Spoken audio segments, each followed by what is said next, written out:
Hi guys, Josh Cobb here from Real Estate Dynamics, and today I'm joined by Jay Baer. Jay is the author of the New York Times best-selling book called Youtility, Why Smart Marketing is About Help, Not Hype. Jay also has the #1 content marketing blog in the world and is ranked in the top 3 social media consultants in the United States. I've been lucky enough to get to know Jay quite a bit over the last 12 months. And to me, as a property manager and business development manager, Jay's book Youtility represents the new way forward for property management and how we need to reposition our companies in relation to marketing and business development in order to be competitive and have fun at the same time, especially in the world of social media. This interview forms part of a keynote presentation called The Social Property Manager that my team and I are presenting. And I was lucky enough today to catch up with Jay before that presentation and have a quick chat. And this is how it went. I hope you enjoy it. I'm Jay Baer. I'm the author of Youtility, Why Smart Marketing is About Help, Not Hype. I'm a social media and content marketing strategist in the United States. My company and I work with lots of big organizations all across the world, helping them get better at social and digital. I am, in fact, deceptively youthful looking. I've actually been in online marketing for more than 20 years now, so I've been doing this for a long, long time. Delighted to be with you. So it'd be safe to say that you're due for your 100,000 service, Jay. Yeah, that's for sure, among other things. Timing belt change. Yeah, definitely. Well, Jay, give us a little bit of background about what is Youtility and how did you get the idea? Yeah, give me a sec. I'll get a prop. Hold on. Sure.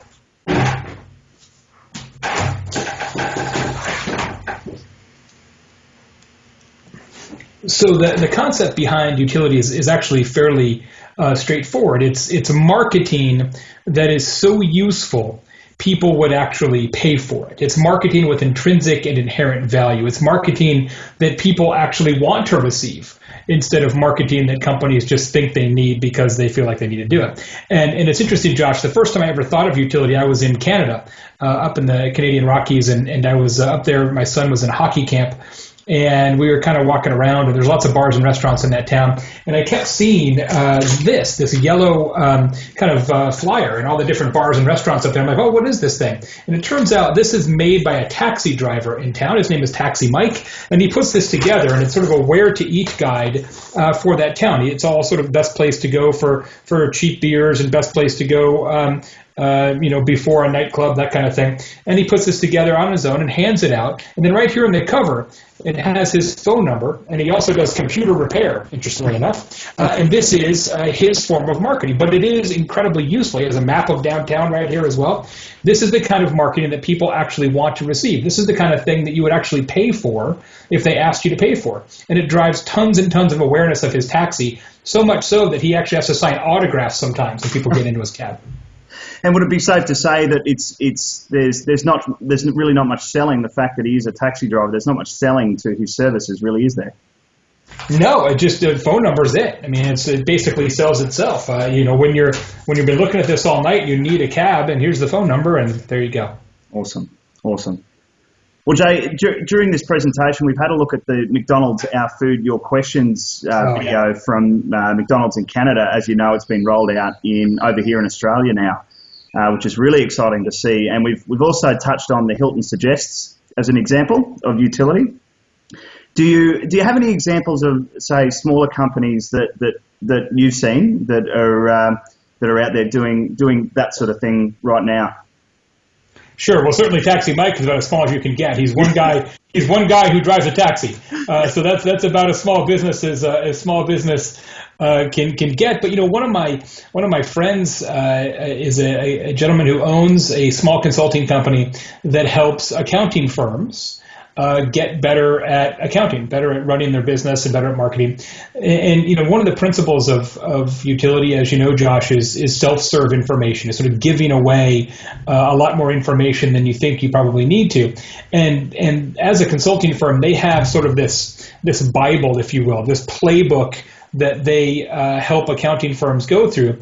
And about 18 months ago, they decided to just give that away. Just put it on their website. Anybody who wants it can download it. And their business has grown 300% since they started to do that, because they've taken what is most useful and most valuable about themselves and just given it away for free, instead of what we typically do is say, let's take the things that we really know and put it behind a form, or only customers get that. And I think it's a really great example, and it's a small company. All they did is just say, look, what if we gave away what we know and trust that our customers will end up paying us in the end? And that's what Youtility requires. It requires trust of your customers. And it's pretty hard. Would it be safe to say that it's a kind of a natural progression for accountants anyway to help people? It's pretty hard to hype up accounting, isn't it? Yeah, it's a good point. It is not the sexiest business out there, although, frankly, the same could be said for your business, Josh. Well, it looks. Some would say. Well, Jay, how does practicing Youtility or why is marketing as much about retaining clients as much as it is about gaining clients? And who should you focus on as a priority, the current or prospective clients? Who's number one?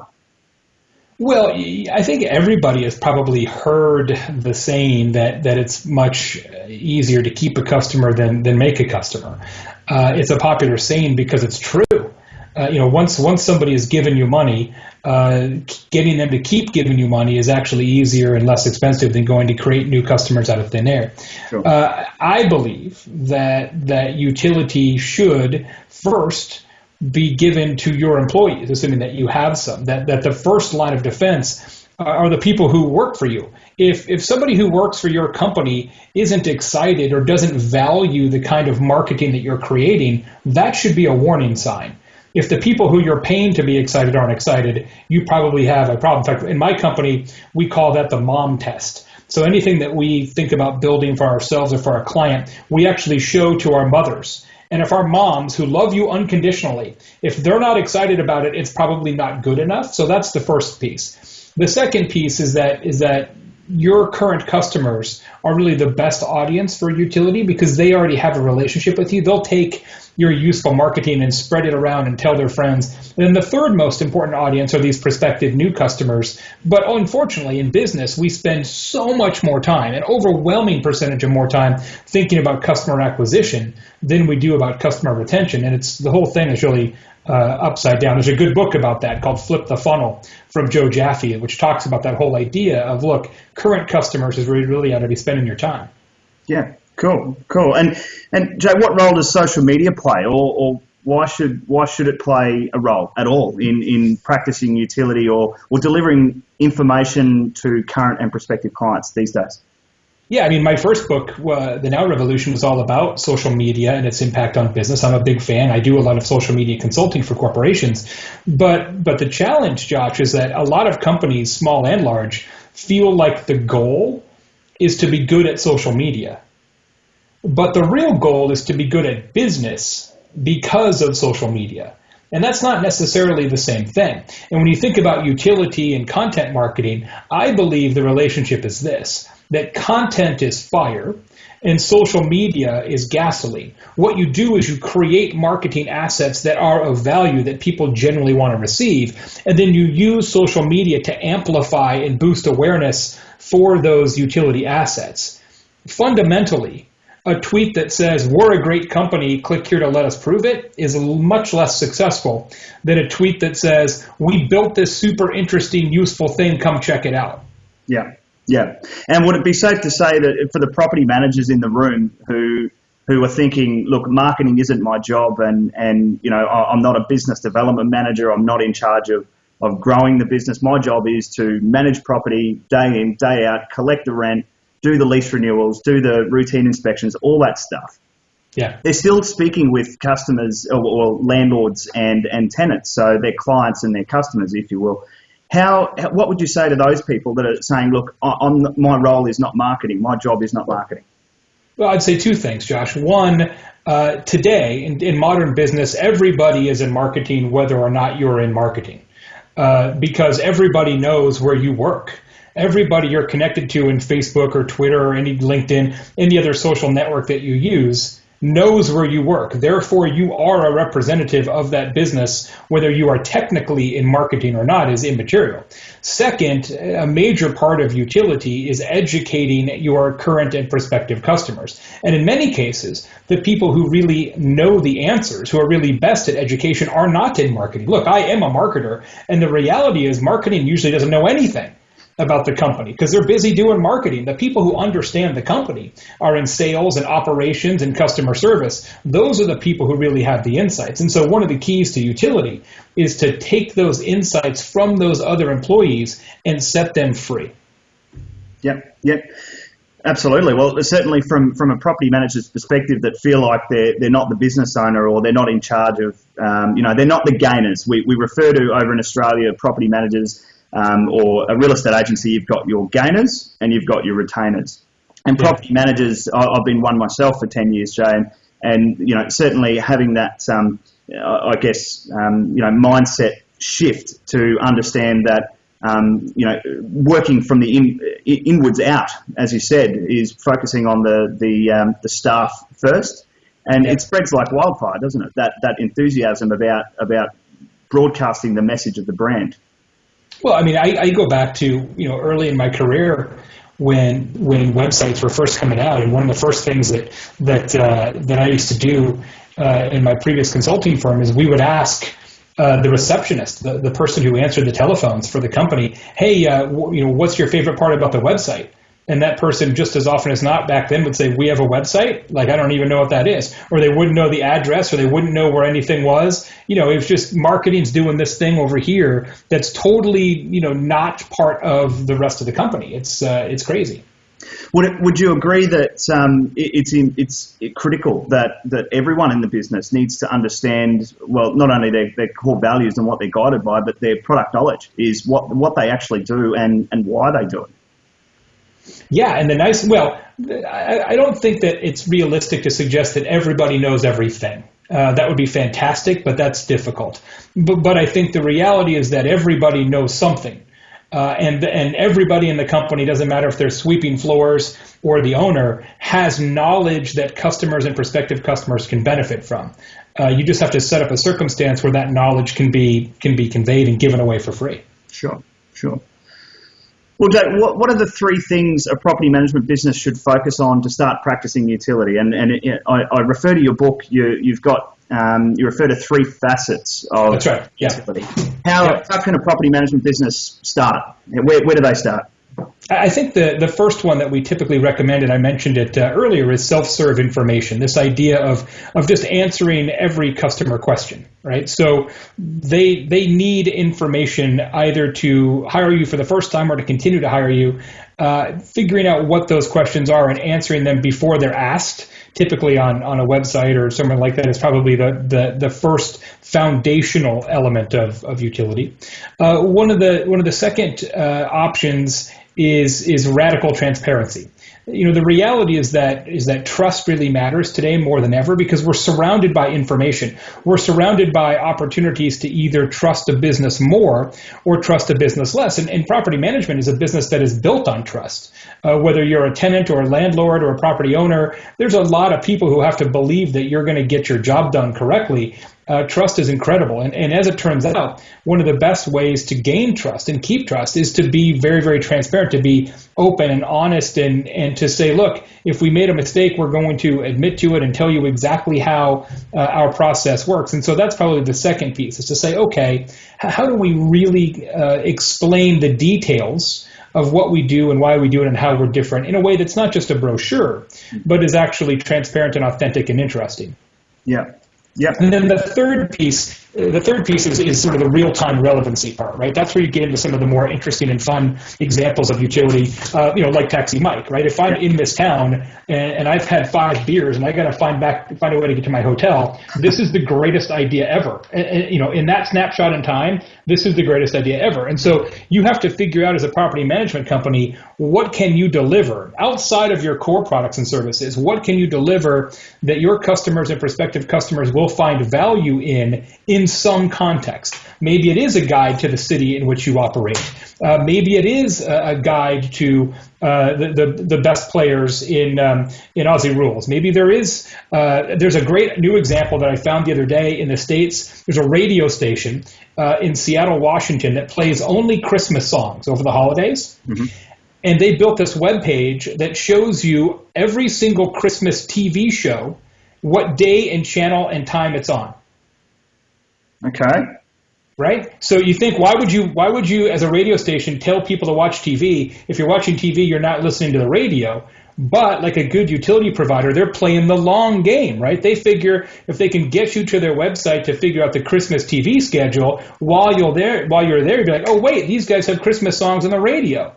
It's super smart. It's all about marketing sideways, not marketing head on. Okay. And certainly in an industry that we work in, Jay, with principals or owners of property management businesses that are very sales focused, and they're focused on a result, right? And getting a sale and commissions and property management has long been something that's been in the background. Everyone knows the value of a rent roll business to a real estate agency. A sales business, not so much, but a rent roll or the property management department is worth much more. But it's often put to the side for the sake of focusing on a sale today. And what would you say to, I guess, the business owners that are focused purely on that side of the business? Well, I think everybody knows that lifetime value is important, right? Everybody knows that a rent roll business or that kind of thinking is ultimately a better business decision. You don't need me to tell you that. Everybody knows it. It's just math, right? It's just math. But the deal is it's harder, right? It's harder to play the long game. It's harder to create customer value. It's harder to build relationships for life. It's always harder to help rather than hype. It's always harder to help rather than sell. I'm not saying that this is an easier way to market. I'm just saying that it's a better way to market. Yeah. And Jay, we're all property managers or real estate business owners in the room in an industry that we're pretty highly legislated and regulated over here in what we do. And some would argue that, and I'm sure the property managers would agree with me, that there's no way we've got time to focus on this stuff. As you just said, it is much harder, and it's all too hard. And look, there's no way we'd ever have time to do these sorts of things that these other companies are doing, like Hilton Hotels or Taxi Mike and those sorts of things. What would you say to, I guess, that sort of thinking and that mindset? Well, number one, I think you're probably overstating the amount of time it takes. This is not a super difficult project. At an individualized level, Hilton Suggests isn't difficult. It requires set up a Google alert or set up an alert on Twitter, and if somebody says something that you can answer that question. I mean, you could do Hilton Suggests for your own property management company in your own city, 10 minutes a day. If you can't put 10 minutes a day into making your marketing better, you got a bigger problem than anything I can tell you. So that's one issue. The other issue is that it doesn't always have to be you. I mean, some of the best utilities are those that are created by your customers or by many, many people in your organization, right? As we talked about, everybody's in marketing. If you have a blog, for example, that explains what you do in a very compelling way, it's not about one person on your team writing all the blog posts. Theoretically, everybody in your company could be writing. That way, you have to write one a month instead of 30 a month. And you sort of broaden out that responsibility. That's an easier way to make it happen. Yeah. And just going back very quickly onto social media for a very quick second, is a lot of property management business owners are, we've all had the stories of the post that's gone up by an employee that, probably inappropriate. Yeah, exactly. Around 11 o'clock at night is usually when it happens, and they didn't know they were logged into their company social media or Facebook. Hey, it's happened to me. I've done it actually. Yeah. So I hear you. Yeah. So what would you say to business owners that are just simply they're no Facebook, no Twitter? We're going to prevent that from ever happening by not jumping into this stuff at all. Hey, I get it, right? You don't want to give people, weapons to commit suicide. I totally understand that. But the reality is this: if you don't trust your employees to represent you well, most of the time, not every time, that's unrealistic, right? I mean, not everybody answers the phone well. Not everybody replies to emails well. And if you listened to every phone call and you read every email, you would know that. If you actually did that, you'd freak out, right? The amount of things that people do in other venues that would be inappropriate, we just don't see it all the time. Social media is public, so you see it. But if you don't trust your employees to represent you well most of the time, you don't have a social media problem. You have a hiring problem, right? You have fundamentally the wrong people in your company. So you're blaming the messenger at that point. Now, there are certainly policies and processes and software out there that can make that a lot easier. There's very inexpensive software now where employees could create social media and someone else in the company can approve them, and vice versa, things like that. So you can get around that a lot easier today than you even could 2 years ago. Yeah. Well, Jay, thanks for joining us. We're going to wrap it up and look. Is there any final thoughts that you might have for everyone here today on what you do and Youtility in general? Yeah, look, this is, of course, it's a marketing concept, but even more so, it's a cultural concept, right? It requires you as a business to trust your customers to reward you long term, to trust your employees to participate, and to understand that business value, real business value, is accrued over the long term, not tomorrow. And so it's not something that you can put into place tomorrow, right? It's going to take a little time, but hopefully you'll make that investment. Awesome. Well, thanks for joining us, Jay. Thanks for having me. I appreciate it. Thanks again. You bet.